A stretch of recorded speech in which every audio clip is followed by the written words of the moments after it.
कर्जत तालुक्यातील भिवपुरी ग्रामपंचायत हद्दीत भिवपुरी गावच्या टाटा कंपनीच्या मोकळ्या जमिनीवर टाटा पॉवरकडून वीज निर्मिती प्रकल्प उभा राहणार आहे।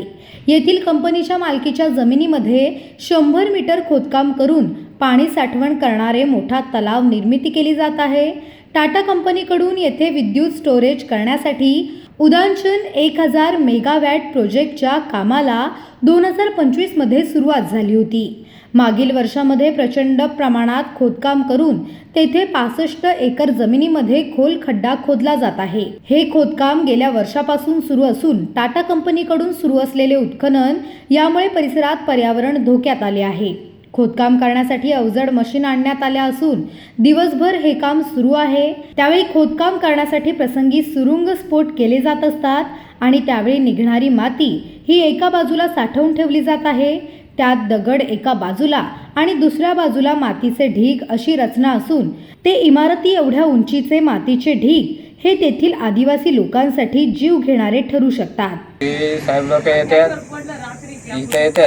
ते असेच बोलतात का थांबा 2 दिवस, थांबा 4 दिवस असं सांगतात ना। मग 15 दिवस जरी होतात परत यायला त्यांना, मग ते परत येऊन सांगतात तुमच्या घरांना तडे वगैरे गेले ते कशामुळे गेलेत? ब्लास्टिंगच्या मुळे। म्हणजे ब्लास्टिंगमुळे तुमच्या घरांना तडे गेलेत? हां, ब्लास्टिंगच्या मुळे।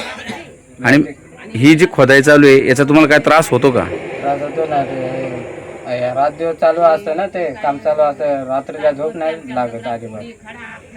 रात्रीच्या आता मोठी माणसं ते कशी तरी झोपतात, बारीक पोरं कशी काय झोप, अजिबात नाही झोप लागत रात दिवस। आता अरे आम्ही जातो असं 10 दिवसांनी 15 दिवसांनी असं ते काम बंद करायला जातो।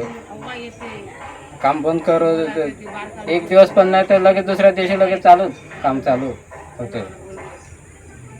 2-3 विषय काय घरांच्या? हे बघा असं दरवाजा उचकायला गेलं ना, असं पूर्ण असे हलती चौकट आहे। हे बघा तारा बांधून ठेवला त्या चौकटीला, ही पूर्ण हा चौकट हलते। तर इथली वीट पण निघून पडले असं। म्हणजे ह्या ब्लास्टिंगमुळे तुमचे दरवाजे पण पूर्ण निघून गेलेले आहेत? हां, हे बघा आतमध्ये पण येतं का घरात इथं ब्लास्टिंगच्या टायमात असा आतडा भेटतो ना, हे बघा इकडं आतमध्ये इथं तडा गेले। हे बघा इथं, हे बघा कमी, हे बघा ब्लास्टिंगच्या आतड्याच्या याच्या पूर्ण तड गेले घराला। घरकुला पण येत्या, घरकुला पण नाही दिली। आणि कंपनी तुम्हाला घरे बांधून देण्याचं आश्वासन दिलं होतं, ते काय झालं? ते दिवाळीपासून सांगत होतं, तर आता वर्ष होईल सांगतात काय जागा घेऊन आम्ही तुम्हाला घर बांधून देऊ, रस्ता, पाणी, लाईट। अद्याप तुम्हाला काहीच केलं नाही, घरे वगैरे दिली? हां, तुमचे आता नाही, पावसाळ्याच्या खाली येणार ना ते। मग पावसाळ्यात जर खाली आला तर या घरांचं तर पूर्ण ते आता हे बघा पार घर ते मेरलं आहे, हे नाही जाणार पावसाळ्याच्या। पुन्हा एखादी इरसालवाडी होण्याची शक्यता आहे म्हणजे ते तसंच होतं। पूर्ण गाव तुमचा मातीच्या ढिगाड्याखाली जाऊ शकतो का? हां, ओके। पूर्ण आता असं मातीचा ढिगाळा आला ना, ते जर पार आमचे इथपर्यंत जातीलच। या ढिगाळ्यामुळे म्हणजे पूर्ण आमची जी आखी वाडी जाणारच आहे असं। म्हणजे आम्हाला असं कंपनीने घर द्यायलाच पाहिजे ना, जागा घेऊन, असा आमचा विचार आहे। त्या मातीच्यामुळे मुलं आम्हाला असा जीवाला धोका आहे, म्हणजे असं का सरकारने आम्हाला आमच्याकडे लक्ष द्यायला पाहिजे असं। आम्ही इथं टाटा पॉवरच्या शेजारी राहतो। टाटा पॉवरने बरेचसे आम्हाला आश्वासनं दिली, पण त्यांनी काही ती अजून पूर्ण केलेली नाही। आम्ही उपोषण केलं, परत काम पण त्यांचं थांबवलं होतं, पण त्यांनी त्याची काही पूर्तता केली नाही। आणि त्यांनी फक्त आम्हाला कागदोपत्रे आश्वासनं देतात किंवा येऊन सांगतात की आज करू उद्या करू, पण ते अजूनही करत नाही. आमच्या अंगणामध्ये दगडी आल्या, घराला एवढे तडे केले, फक्त ते येऊन बघून जातात, हा करू करू म्हणतात, पण ते काय अजून करत नाही.